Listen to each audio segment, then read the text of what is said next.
Hello and welcome to another video. This one's going to be quite a quick one. Last couple of days, Russia's been doing the July storm exercises and it's released some propaganda videos showing new uncrewed systems being put through their paces.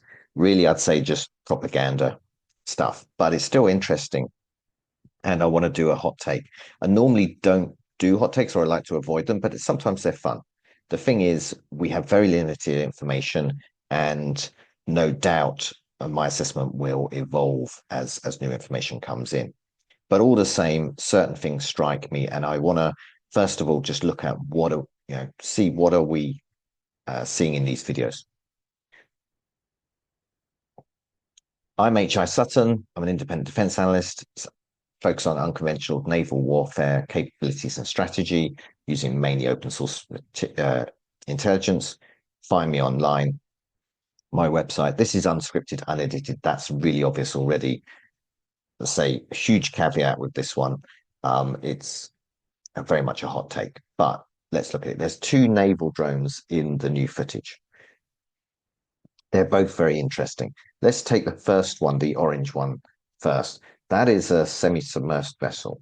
It actually submerges in the video footage we've seen and then runs underwater for a while. Ignore the fact it's painted orange. That's actually quite normal, quite sensible, especially with uncrewed vessels that are operating underwater. When you're testing them, there's a risk that they'll just stop working. They often do in tests, and you need to find it again. Your best chance is if you painted it a bright color. So ignore the color. What do we see? Notice I've highlighted sort of a shadow on one of the images. I think it shows it best. There's some sort of wing at the front with end plates. I think it looks something like this. Whether it's just one wing going the whole length of the body or two wings, I think maybe two from the shadows. It's very hard to tell from this video, but it's something like this. It's a very unusual shape. It's not typical boat shaped.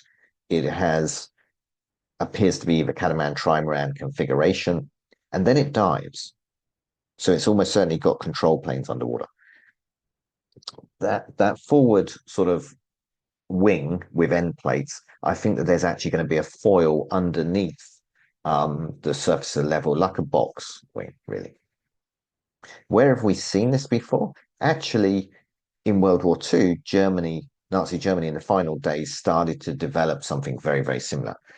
Here it is. It's called the Manta. Here's my cutaway, drawn in MS Paint, of course, from my website. This was one of the desperation weapons, which were both incredibly impressive and incredibly stupid, really. But its claimed performance was extraordinary. Emphasis on claimed, I don't think it was anything like as impressive or viable as the sort of fanboy impression would give you. But certainly interesting. It had air independent power. It was crewed and it was carrying torpedoes. They claimed it could do 30 knots submerged. Not so sure, but certainly would have been pretty fast. Notice the hydroplane at the bottom and that the small hydroplanes for control. It's basically able to operate a bit like a hydrofoil to go high speed with the body out of water. And then when it goes low speed, the foils start being used as dive planes. So it's something like that, but on a much smaller scale and using, instead of carrying its own torpedoes, it is the torpedo. So say possibly a hydrofoil or similar type of configuration, something very novel for sure. I would guess it's electrically powered, partly from the noise on the video, but also logically, if you're going to submerge quickly, you want something that's independent of the air. And by far the most obvious answer is electric. It's almost certainly short-ranged, both because of its size, because of its power, and the way it's operating, very high speed, both on the surface and underwater. So from all this, we can say it's quite small. It can submerge, but possibly only for the final run. In particular, we haven't seen the warhead demonstrated, and it's not clear how it has situational awareness, how it's going to know where the target is, especially when it's submerged. It can't communicate realistically.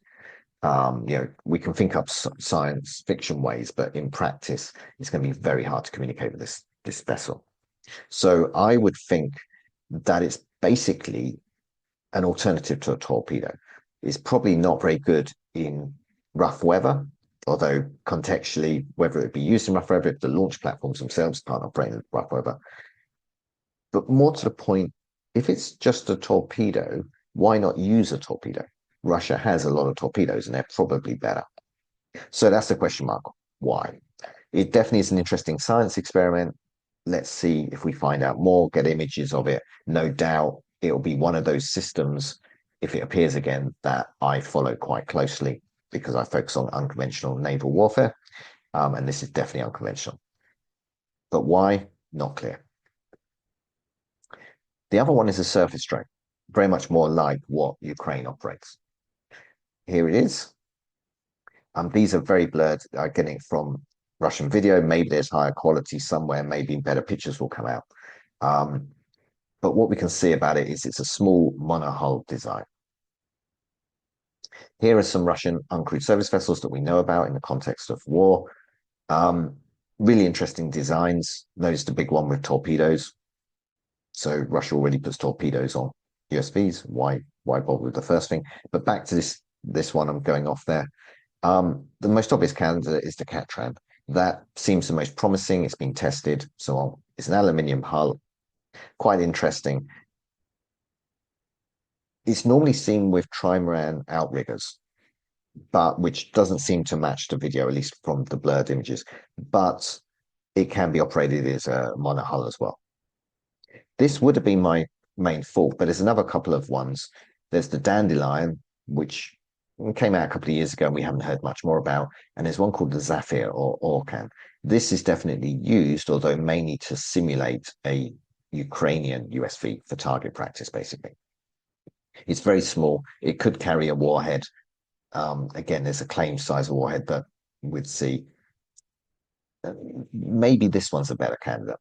But the problem is none of them match. There's also some footage, and you're not missing much by me not showing the video. Apologies there, but just a still, here it is approaching the target barge, and you can see I've put a square sort of highlight around it. On the bow, there is a round access panel. This is typical plastic, lid of a barrel, basically, that unscrews to allow you to put your hand in and get access to whatever it is in there. That's not present on any of the Russian designs. It's pretty typical. It's not unsurprising, but it just doesn't match the ones we know about. So we've got some new type of small monohull. It's difficult to do any detailed illustration, but we know that it's got this access hatch at the front. We know it planes, i.e. lifts out of the water a bit when it's running fast. And it seems also to have some sort of a radome or flat antenna that's quite visible at the high up on the stern on some sort of a mast.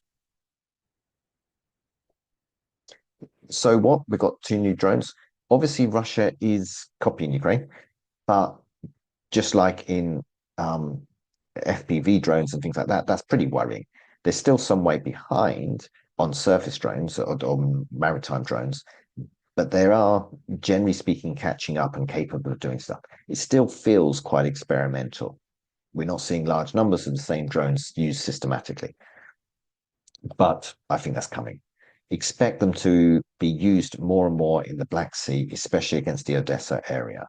This has actually been happening and has been reported in media a little bit, but it's probably more common than is reported for sure. It's going to become more of a thing, I think, depending on how the war goes. There's every chance that we'll see a lot more Russian USVs. Is NATO prepared? This is a tricky one. NATO was almost certainly, on the whole, much more prepared for this type of threat than Russia was at the beginning of the war, not least because of the awareness of the Iranian small boat threat. But a lot of vessels are still not really ideally equipped to fight off these types of attacks, especially auxiliaries and smaller warships. It's easy to look at the best NATO warship with its close-in weapon systems and all the drilling and say, hey, this is much better prepared to defend these threats. But what about a typical auxiliary? What portion of NATO warships are safe to operate in the Red Sea, for example, where these sorts of threats? Additionally, with the one that is sort of torpedo-like, of course, you need a different set of defenses against an underwater threat to a surface threat. So it complicates things a bit. But like I say, why not just launch a torpedo? They have them. Anyway, thank you very much. This was a hot take, huge caveats, but thank you for listening. Please like, subscribe, all the usual stuff.